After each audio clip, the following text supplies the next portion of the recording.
ಅಶ್ಲೀಲ ನಟಿ ಎಂದು ನನ್ನ ಗಣ್ಯತೆಗೆ ಭಂಗ ತಂದಿದ್ದಾರೆ ಎಂದು ಕಾಂಗ್ರೆಸ್ ಸಂಸದ ಪೀತಾಂಬರಂ ಕುರುಪ್ ವಿರುದ್ಧ ನಟಿ ಶ್ವೇತಾ ಮೆನನ್ ಹೂಡಿದ್ದ ಪ್ರಕರಣವನ್ನು ಹಿಂದೆ ಪಡೆಯುವುದಾಗಿ ಹೇಳಿದ್ದಾರೆ. ಅದಾದ ಮೇಲೆ ನಟಿಯ ಕೊಚ್ಚಿ ಮನೆಯಲ್ಲೇ ಪೊಲೀಸರು ನಟಿಯಿಂದ ಈ ಬಗೆಗೆ ಹೇಳಿಕೆ ಪಡೆದರು. ಈ ಪ್ರಕರಣವು ಹಿಂದೆಯೇ ದಾಖಲಾಗಿದ್ದು ಅದರ ತನಿಖೆಯು ಪ್ರಗತಿಯಲ್ಲಿತ್ತು. ಆದರೆ ಶ್ವೇತಾ ಅವರು ಪ್ರಕರಣ ಹಿಂಪಡೆದ ಮರುದಿನವೇ ಡಿವೈಎಫ್ಐನವರು ಕೊಟ್ಟ ದೂರಿನ ಮೇಲೆ ಸಂಸದ ಪೀತಾಂಬರಂ ಕುರುಪ್ ವಿರುದ್ಧ ಪ್ರಕರಣ ಮರು ದಾಖಲಾಗಿದೆ. ಮಹಿಳೆಯ ಮೇಲೆ ಬಲ ಪ್ರಯೋಗ ಮಾಡಿದ್ದಾರೆ, ತಮ್ಮ ಹಿಂಬಾಲಕರನ್ನು ಛೂ ಬಿಟ್ಟಿದ್ದಾರೆ ಎಂದು ಕೊಲ್ಲಂ ಪೂರ್ವ ಪೊಲೀಸ್ ಠಾಣೆಯಲ್ಲಿ ಎಫ್ಐಆರ್ ದಾಖಲಾಗಿದೆ. ಒಮ್ಮೆ ಪ್ರಕರಣ ದಾಖಲಾಗಿ ತನಿಖೆ ನಡೆಯುತ್ತಿರುವಾಗ ಅದನ್ನು ವಾಪಸ್ಸು ಪಡೆಯುವುದನ್ನು ಡಿವೈಎಫ್ಐ ವಿರೋಧಿಸಿದೆ.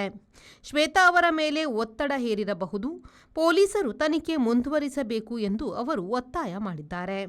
ಪ್ರಕರಣ ಕೋರ್ಟಿನಲ್ಲಿದೆ. ಕೋರ್ಟು ಪ್ರಕರಣವನ್ನು ರದ್ದು ಮಾಡಿದರೆ ಬೇರೆ ವಿಷಯ. ಪ್ರಾಸಿಕ್ಯೂಷನ್ ತಾನಾಗಿಯೇ ಪ್ರಕರಣ ರದ್ದು ಮಾಡುವಂತಿಲ್ಲ ಎಂದು ಡಿವೈಎಫ್ಐ ಪ್ರತಿಭಟನೆ ನಡೆಸಿತು.